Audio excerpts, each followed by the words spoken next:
do you think your secondary has just held up overall in the last month or so? You obviously got young guys playing key positions. Sure, yeah. I think the guys are coming along. They're playing hard, which is the most important thing. Playing hard. You know, we had a rough night on Saturday night, but just the way they're coming along as a group and playing together and the experience that they're getting. We're making plays on the ball, getting some interceptions the last few weeks that have, besides this past Saturday, which is what it's all about, taking the ball away. And I think the guys have done a good job of that and believing in it and practicing it. And we just got to keep building them up, right? And it starts again on Saturday out at Minnesota. What specifically about Chance, Jim, that you liked? It sounded like you were a guy that was really impressed with him early and might have had another game one, you know, not for some things. Just what has he done to impress you as a young guy? Well, you know, when I got here in the spring, he wasn't really able to practice, but I saw him move around a little bit, and I was like, well, he had the attributes that you're looking for a corner. He got the size, the length, can run, could change of direction. So then as we went through the summer and you saw him move around, and then as we got to camp, and he was doing really well, I was excited about, hey, this kid might have a chance to play early. And then that first week before the opener, he had a little, I think it was a groin, and wasn't going to be able to play. So that's where you saw it, but you didn't know until, you know, obviously you play a real game.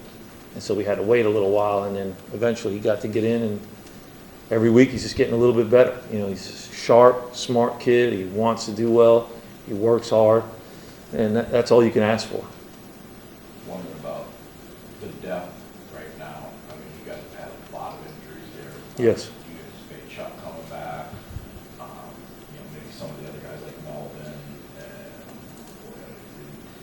Did you manage to juggle it though? I guess how have you been with Lowry as well? But how have you managed to juggle that? Is it just the health of those top guys? Or? Well, we've been fortunate for the last couple of weeks, those guys have been playing, Dylan and Chance, but you also have Chaz, who's playing nickel, playing dime, but those guys, there's overlap teaching. And that's what you'd like to have in your system, where not only can you play corner, but you might be able to slide in and play nickel. And when we teach that certain technique to one person, we're teaching it to everybody. Hey, you need to understand this because you're going to have to play it, whether you're a corner, whether you're a nickel, or whether you're a safety. And then it's about who's the next guy in.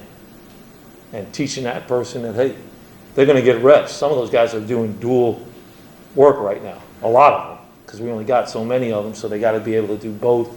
And then knock on that nobody gets hurt and you just keep moving forward. But if somebody does, the next guy's got to be ready to go in. And that could be a nickel moving to corner. But safety with you lost Amari Smith for the season, and right when he looked like he was starting to really show some progress, being that dime guy, right? And Yeah. you know, I guess you're playing a true freshman walk-on on the road at Iowa. I guess how has that position worked out just so far this fall? Well, there's a great example of a young man who's right from around here in Lansing, and a kid that just listens, smart, tough, durable, and he wasn't even going to be on the trip, right? So as you're getting ready to go on a plane, and then all of a sudden these things happen, hey, you're coming on a trip. You're not going. We didn't think you were going to play. You're coming on a trip, and then when we're on the trip, next thing you know, the next day on Saturday, before we play on Saturday night, you're playing. And here's a guy that, the overlap, he always pays attention. All right, listen, this is what we're going to do in the game against Iowa. We're going to play this, this, and this, and this is what you're going to have to do.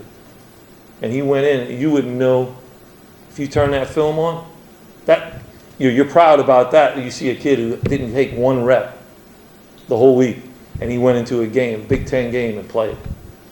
And so, you know that, hey, the overlap teaching, the fundamentals, it all comes down to that at the end of the day, right? You want the best players you can have, but the fundamentals are what are going to, not the scheme. Everybody run this or run that. No, fundamentals. If you handle that right and you have your eyes in the right place, good things will happen. What's this season been like for you personally? I imagine maybe one of the weirder ones where you kind of sort of take a running start into spring ball, and then season gets here and things get thrown out of whack, and now you're just trying to keep these guys together, I assume, to the end? Just for you personally, how's it been navigating this year in a new place and all the different things that have thrown at you? It's been interesting, to say the least, but good, in a good way. There's great, first of all, there's great people here that I'm working with in our room as a staff, and then the players as a group, right? And if you have that, then it doesn't matter you ignore the noise. I know there's been things that have happened throughout the year, but at the end of the day, I got a job to do, and it's to coach those young men, to mold them together, to get them to play together, to get them to play hard. If you watch that game on Saturday night, if any of you watch the actual game film, and it's the fourth quarter, they're playing hard. So when I look at that, that means we're doing the right thing. Right? I know whatever the score was, it was, but that's what I'm looking at when I go back and watch that tape. Who's still playing? Who can we count on? And, it's been a rough year, but it's a new week, right?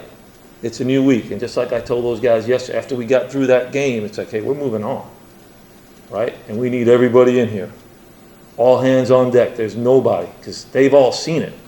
You guys asked me about, putting in a safety, B. Lou, who wasn't even supposed to be on the trip. He's playing in a Big Ten game on a Saturday night in front of 80,000 people. 3rd and 10, get in there. And what does he do? Exactly what you asked him to do. And we're off the field. So I just got to keep having fun. That's what I tell those guys. It's like just coming off that field.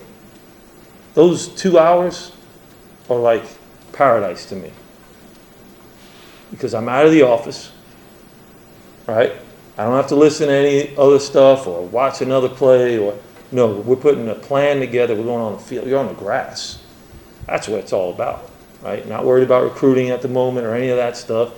Go coach ball, right? And that's all we're trying to do with these guys. Keep coaching them, because it's a good group, and they're young. A lot of these guys haven't even played, before I got here, I believe, like where they were true starters, So.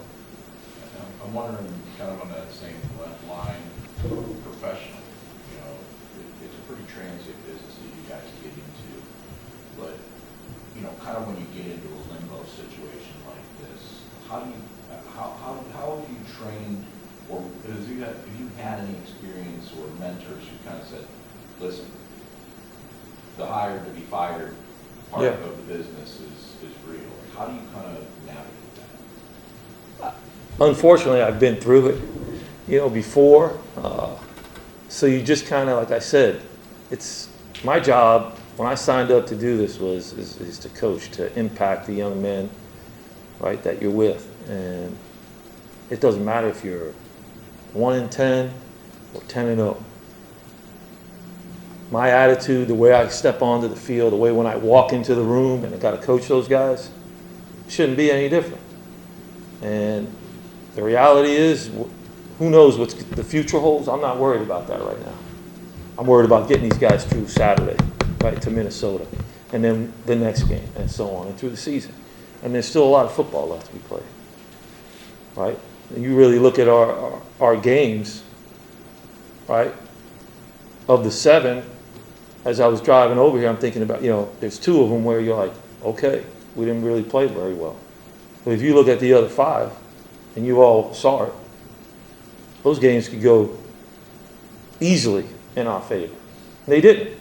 But we played good defense. I believe that with all my heart. So that's all you can do, is just keep plugging. And that's all you can do. And you got to make sure that those players know that, right? And they are out there practicing hard, right? And that's all you can ask for. And then when they play on Saturday night or Saturday afternoon, let the pieces fall where they fall. What's it been like seeing, I think you had a relationship with Harlan, right, from Yes. coming up here. What's it been like seeing him in this position, how he handles everything, how he's tried to figure out how to be a head coach, how he's, Sure. just all aspects of what he's been thrown into? Yeah, he's done a great job, is in the situation that you're put in. You wake up on Sunday morning, 2-0, and as I see these phones right here, I roll over, and I look at my phone, and I'm like, oh, okay, something's going on. And but what he's done and keeping the guys together has been great. And he's a Spartan dog, played here. We've known each other for a long time. I got tremendous amount of respect for him. So great person, and doing a great job with the situation that we're in and trying to keep these guys together, and his leadership in the room, right? Whether it's as the head coach or even when he's with us on defense, that's important. And the guys look up to him and they believe in him. And what more could you ask for? We got to get him a win, right? That's our job. That's what we're working for. That's what I'm trying to do, when I'm in the office or it's night and you're getting ready for the next opponent. How can we get a win? Whatever it takes. If that means whatever I got to do to get those guys to get that done. That's all. He deserves his first win. I don't care who it is or what they're ranked or any of that. What do you see with Minnesota? Obviously, kind of similar offensively, more so to Michigan a little bit, but not really putting up a lot of points and slinging the ball around the field like Washington. I guess Yeah. that's the challenges for them. Yeah, they do a great job, Minnesota. They're a big 11 personnel team with 3 wideouts, tight end on the field, and they want to run the ball and play action pass. So you got to be sound, on your first and second down stuff, and make sure your eyes are in the right place, which is big. And then on third down, the quarterback, he's a big kid with a strong arm. They got good wideouts. This will be a good challenge for us. It really will be. But it'll all come down to, again, like I said, the fundamentals. Because they want to run the ball, and we got to be able to tackle, right? Blocking, tackling, getting off blocks. And then when the ball goes up in the air, win, right? Your job is to win. You're one-on-one, right? That goes for everybody, whether it's a DB, the linebacker who's getting blocked by the tight end, the O-lineman versus the D-line. It's fundamental football. And that's whoever plays with better fundamentals and makes the least amount of mistakes will win. That's what it usually comes down to in a close game, right? There's a play or two that it comes down to. One person was right there, but they were looking over here and didn't see what happened, and vice versa. This guy made the tackle, or this guy made the play on the ball. That's what we got to do, right? And we got to take the football away. How do you keep the team from not getting demoralized when they don't see the results? You have a result like you did Saturday. Sure. Yeah. Keep chopping, right? It was a Saturday night, right, where things weren't going our way, but like I said, right, we said turn the tape on and watch. Are the guys playing hard? Are they going after the ball? Are they doing the little things? Yes, they continue to do that. The guys that were out there, they did. How do you do it? You got to have a lot of energy, right? You got to try to be positive. You can't be negative, right? That's just my belief, right? And being positive and showing them, hey, there were some good things that we did, right? We got them in the 3rd and 18, 3rd and 14, right? So how do those things happen? Because you're doing good things on what? On first and second down, right? So you want to show them, hey, these are the things that you did well, right? And then you also need to show them what? Things that we got to get better at. But to try to keep them going, hey, you guys, we're doing good things. We're taking, I think we got 6 interceptions right now, and I don't know how many fumbles. I think we only had, 2 last year as a season? Right? So there's some positive things happening. Guys are getting their hands on the ball. So you got to show them the things that they're doing well. Right? And be positive and upbeat and run around. I don't ask them to do anything I wouldn't do. I'm trying to run around. I'm not as fast as them anymore, but I'm running around. Right? I'm going after the ball and chasing them. Making sure that they're running around to the ball. Right? And then also your leaders. And in our room, we're young. Really aren't any veterans, right? All the veterans were gone from last year. So it's a young group. So you're trying to teach them, right, to become leaders. And that's not easy when you're going through what we're going through right now. But that's my job. That's what we're trying to get done. How's Dylan Tatum doing, the guy that's played all year and still somewhat new to the position? Obviously, he grew this year. Probably someone who's taking the season a little bit hard, I would imagine. How's he coming along? He's coming along good, He was kind of one of those guys where when I got here, he had played multiple positions, played some nickel, played some safety last year, and then played in the corner. We took him at corner, we tried him at safety, did a lot of things. He's a very talented young man and smart. Can do a lot, you could move him around if you really wanted to.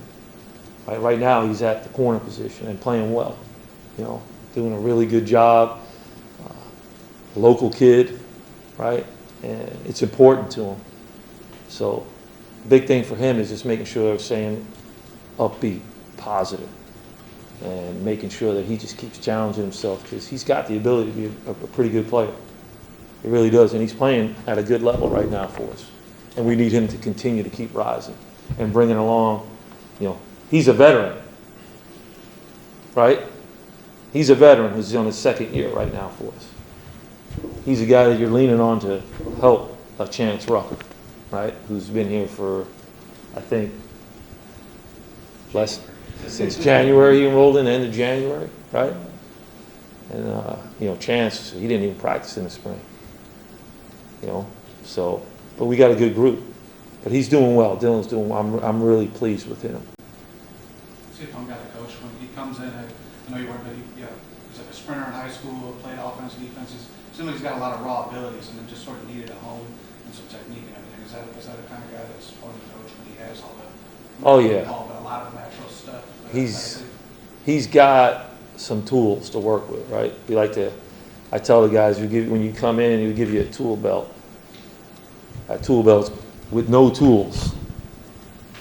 And then the more you can do, we start to give you a little bit more. He's got ability, right? And he's got the want to, and he's got the football intelligence. Sometimes some guys have some ability, but may not have the actual game experience or understanding the game of football and why things are happening in front of him. He's got that, and it's fun to coach. And it's important to him. Very important to him. Carmen had mentioned that Saturday could be a defining moment of this season. Given that everything this team has gone through, you guys have been asked to respond to adversity already. But coming after this loss, do you kind of see this as being kind of an inflection point of the season, depending on how guys come out and show up and how they play, respond to it? I don't, just because to me it's the next game, right? That's the way I look at it. And how you're going to play. I mean, you better show up and play. That's your job. That's my job to coach. That's the players' jobs to play. And it just happens to be it's Minnesota. I told the guys after the game, I'm like, hey, that was the biggest game of the year when we met the next day because it was the next game. And it won't be any different. You can't go into a game saying, well, this one's more important than that one. No, that's not how we do it. And the guys got to be ready to play week in, week out. Home, away, neutral site, doesn't matter. Got to be ready to play. Plain and simple.